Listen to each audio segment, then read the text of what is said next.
வணக்கம் இந்தியா. தினம் ஒரு தகவல். இன்றைய தினம் புதிய தகவல்களே உங்களை சந்திப்பதில் மிக்க மகிழ்ச்சி அடைகிறேன்.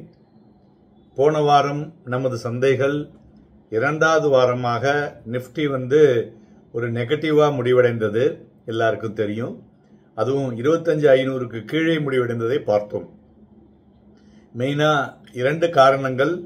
ஒன்று ஃபாரின் இன்ஸ்டிடியூஷன் செல்லிங், இரண்டாவது இண்டோ யூஎஸ் ட்ரேட் டீல் நெகோசியேஷனில் ஒரு ஸ்லோ டவுன் இருக்குன்னு சொல்லிட்டு இன்வெஸ்டர்ஸ் அஞ்சினது. ஸோ இது ரெண்டும் தான் முக்கிய காரணம். இப்போ எல்லாருக்கும் will go to the direct market. வரும் வாரம் சந்தைகள் எப்படி இருக்கும்? கடந்த 2 வாரங்களாக சந்தைகளின் வீழ்ச்சி ஒரு நல்ல தருணமா பங்கு சந்தையில் வாங்குவதற்கு அப்படிங்கிற ஒரு கேள்வி. அடுத்தது பார்த்தோம்னா, இந்த Q2 ரிசல்ட்ஸ்லாம் நன்கு இருக்கு, ஃபர்தராக அது அது மாரி வருமா அப்படிங்கிறதும். அதுபோல் நேற்றைய தினம் யூஎஸ்னுடைய பிரசிடென்ட் ட்ரம்ப் என்ன சொல்லியிருக்காருனாக்க, அவருடைய பேச்சுவார்த்தைகள் பார்த்தீங்கன்னு வச்சுங்களேன், அது நம்மளுடைய ட்ரேடு டீல் ஒரு சுகமாக ஒரு பொட்டென்ஷியலாக சீக்கிரம் முடியும் என்பதை போல தெரிகிறது. மேலும் அவரும் பார்த்தோம்னா சீக்கிரமாக இப்போ இந்தியாவுக்கு வரப்போகிறேன் நெக்ஸ்ட் இயரில், தட் இஸ் ஜனவரிலேயே இந்தியாவுடைய விசிட் இருக்கும் போல தெரிகிறது. இவையெல்லாம் ஒரு positive news to the market அப்படின்னு சொல்லலாம். மேலும் அதுமாரி வரும்பொழுது நம்மளுடைய எக்கனாமிக் டேட்டாவும் என்கரேஜ்மெண்ட்டாக இருக்கும் பொழுது சந்தைகள் ஒரு பெட்டர் மூவ்மெண்ட்டுக்கு செல்லக்கூடும். அதனால் இந்த வாரத்தில் பார்த்தீங்கன்னாக்கா இன்வெஸ்டர்ஸ் ஃபோக்கஸ் எதில் இருக்குன்னு பார்த்தீங்கன்னாக்கா, வரக்கூடிய inflation data from US and India, மேலும் யூஎஸ் ஜாப் ரிப்போர்ட். மெயினாக யூஎஸில் இன்னொன்று என்ன பார்க்கணுன்னா, கடந்த 40 நாளாக கவர்மெண்ட் ஷட் டவுன் ஆயிருக்கு. இதனால் நிறைய பேருக்கு வேலை போயிருக்கு. ஸோ அதனுடைய பாதிப்புகள் சில ஏரியாவில் இருந்துக்கிட்டு தான் இருக்கு. ஸோ அதை என்ன பண்ண போகிறாங்க, அமெரிக்காவில் எப்படி கையாள போகிறாங்க அப்படிங்கிறதும் ஒரு நியூஸ் டு த மார்க்கெட்னு சொல்லலாம்.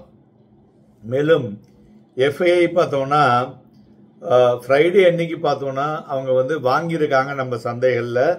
இது ஒரு பாசிட்டிவ் நியூஸாக நம்ம எடுத்துக்கலாம். மேலும் அவர்கள் இந்த வாரத்தில் என்ன பண்ண போகிறாங்க அப்படிங்கிறதையும் நம்ம வாட்ச் பண்ணணும். ஸோ எஃப்ஐஐ ஆக்டிவிட்டியும் ஒரு மேஜர் சென்டிமெண்ட் ஃபேக்டர் டு மார்க்கெட்னு சொல்லலாம். ஓகே, அடுத்தது பார்த்தோம்னா மார்க்கெட் அந்த ரீசன்ட் கரெக்ஷன் 26,000லேருந்து 25,500 வந்தது இல்லையா? ஸோ இது ஒரு பெட்டர் லெவல் டு என்டரா இல்லையா அப்படின்னு எல்லாருக்கும் திரும்ப திரும்ப அந்த கேள்வி வந்துக்கிட்டு இருக்கு. அதுக்குண்டான பதிலையும் கடைசியில் பார்ப்போம். ஸோ துறைகளை பார்க்கும் பொழுது கேபிட்டல் மார்க்கெட் இண்டஸ்ட்ரி பாசிட்டிவாக இருக்கு. அதுபோல் ஏன் அப்படின்னு கேட்டிங்கனாக்க, ஃபைனான்ஸ் மினிஸ்டர் நிர்மலா சீதாராமன் இந்த டெரிவேட்டிவ்ஸ் ட்ரேடிங்கை பற்றி ஒரு பெட்டர் இன்புட் கொடுத்துருக்காங்க. எஃப்என்டோ இருக்கும், இன்னும் நிறையா ஃபைன் டியூன் பண்ண போகிறோம். அதுபோல் செபி சேர்மன் என்ன சொல்லியிருக்காருனாக்க, அந்த ஷார்ட் சேல் இருக்கு இல்லையா, அந்த SLBM securities and lending borrowing மெக்கானிசத்தில் நீங்கள் கடனை வாங்கி ஷேரை விற்கலாம். அது எத்தனை பேருக்கு தெரியும்னு தெரியலை. ஸோ அதை இன்னும் ப்ரிசைஸ் பண்ணி அதுக்கு இன்ஸ்டிடியூஷனுக்கே அலோவ் பண்ணுறாங்க, லைக் எஃப்ஐஐக்கு. அதுவும் ஒரு positive news to the market அப்படின்னு சொல்லலாம். அடுத்தது ஆயில் மார்க்கெட்டிங் கம்பெனிஸ் டாலர் விழுந்துட்டு இருக்கிறதுனாலையும் ஆயிலுடைய விலை குறைஞ்சிருக்கிறதுனாலையும் இவங்களுடைய ப்ராஃபிட்டபிலிட்டி அதிகரிக்கக்கூடும் என்ற எதிர்பார்ப்பு. NBFC stocks, non banking finance எல்லாம் பார்த்தீங்கன்னா சக்கப்போடு போடுது. எல்என்டி ஃபைனான்ஸ்லாம் we recommended around 40-50 rupees by 2010-11-12. இன்னைக்கு பாருங்கள் எங்கேயோ இருக்குது, இன்னைக்கு 300 ரூபா வந்துருச்சு. குட் குவார்டர்லி ரிசல்ட்ஸ் அஃப்கோர்ஸ் அதுதான். ஸோ அதனால் அதுபோல் நாளைய தினம் பஜாஜ் ஃபைனான்ஸுடைய Q2 இருக்குது, அதுவும் நன்கு இருக்கும் என்று எதிர்பார்க்கப்படுகிறது. அதனால் அதனுடைய சென்டிமெண்ட் நல்லா இருந்தாலே மார்க்கெட்டில் என்பிஎஃப்சிஸ் அண்ட் பேங்கிங் நல்லா இருக்கும். அடுத்தது பார்த்தோம்னாக்க ஒரு NBFC stocks, then you can see the trading activity companies. So அதுவும் நன்கு இருக்கும் என்று எதிர்பார்க்கப்படுகிறது. டெக்னிக்கலாக நம்ம சந்தைகளை பார்த்தோம்னா ஒரு புல்லிஷ் கேண்டிலான டெய்லி ஃப்ரேம் அது வந்து பாசிட்டிவாக இருக்குன்னு சொல்லலாம். மறுபுறம் 6 நாட்களாக டெக்னிக்கலாக பார்த்தோம்னா lower high and lower low formation அதில் தான் கிட்டத்தட்ட ஒரு 500 பாயிண்ட்டுகள் சந்தைகள்லேருந்து இறங்கினதுன்னு சொல்லுவோம். ஏன்னா மெயினாக வந்து ஒரு ட்ரங்கேட்டட் வீக் 4 நாள் தான் ட்ரேடிங் இருந்தது. ஸோ இதை வைத்து பார்க்கும் பொழுது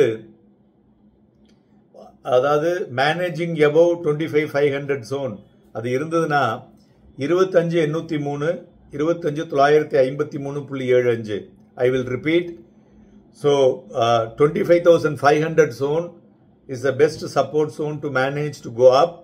So 25,803 மற்றும் 25,953.75 அப்படிங்கிற லெவல்களை தொடக்கூடிய வாய்ப்புகள் இருக்கும். சப்போர்ட் ஸ்ட்ராங் சப்போர்ட் அப்படின்னு பார்த்தோம்னா 25,376.85 25,376.85 அந்த லெவலில் இருக்கக்கூடும். அதேமாதிரி பேங்க் நிஃப்டியை பொறுத்தவரை பார்த்தோம்னா big bullish candle on a daily scale. So இது வந்து 57,876க்கு மேலே நின்றுதுன்னு வச்சுங்களேன். அதிலிருந்து கிட்டத்தட்ட ஒரு 800 புள்ளிகள் வரை மேலே செல்லக்கூடும். 58,677 வரையும் செல்லக்கூடும். அதுபோல் சப்போர்ட்னு பார்த்தோம்னா 57,382.05 57,382.05 இருக்கிறது. ஸோ பேங்க் நிஃப்டிலையும் மொமெண்டம் இருக்கக்கூடும், நிஃப்டியும் நன்கு இருக்கக்கூடும். மேலும் ஐபிஓ பார்த்தோம்னா 7 புது ஐபிஓஸ் லிஸ்ட் ஆக போகுது, இன்க்ளூடிங் லென்ஸ்கார்ட், க்ரோ, தென் பெயின் லேப். இதெல்லாம் வந்து அதிகமாக கிரே மார்க்கெட்டில் பேசப்பட்ட பங்குகள். ஸோ அதனால் இதெல்லாம் வாட்ச் பண்ணுங்க. புதுசாக வரதில் பார்த்தீங்கன்னாக்க ஃபிசிக்ஸ் வாலா, தென் எம்வி ஃபோட்டோ வாலட்டிக். ஸோ இது ரெண்டுமே 10,500 கோடி ரூபாய்க்கு மேலே வரும் வாரத்தில் சந்தைகள்லேருந்து பணத்தை திரட்ட போகிறாங்க. ஸோ அதனால் இதுவும் இருக்கிறது. மேலும் எல்லோருடைய கேள்வி, இந்த இடத்துல வாங்கலாமா வாங்கக்கூடாதா அப்படின்னு பார்த்தீங்கன்னா, நேற்றைய தினமே நம்மளுடைய விரிவான பதிவிலே நிஃப்டியை பற்றி சொல்லியிருந்தோம். அதனால் இப்போ மார்க்கெட்டை பொறுத்தவரை பார்த்தோம்னா இந்த லெவல் வந்து வாங்குவதற்கு ஒரு ஏற்ற தருணம். ஒரு நீண்ட கால அடிப்படைக்கும் சரி, ஒரு ஷார்ட் டேர்ம் இன்வெஸ்ட்மெண்ட்டுக்கும் சரி, இது வாங்குவதற்கு ஏற்ற தருணம். அதனால் சந்தைகளில் வாங்கலாம். மேலும் நண்பர்களே, எகைன் நமது சேனல் பார்த்தீங்கன்னாக்க ஒரு அறிவு சார்ந்தது மட்டுமல்லாமல் படம் வரும் பாதையை உங்களுக்கு தெளிவாக புரிய வைக்கிறது. அதனால் நீங்கள் செய்ய வேண்டியதெல்லாம் என்ன, நீங்கள் வந்து சப்ஸ்கிரைப் பண்ணணும், உங்களுடைய நண்பர்களுக்கும் இதை ஃபார்வர்ட் பண்ணுங்கள். நன்றி, வணக்கம்.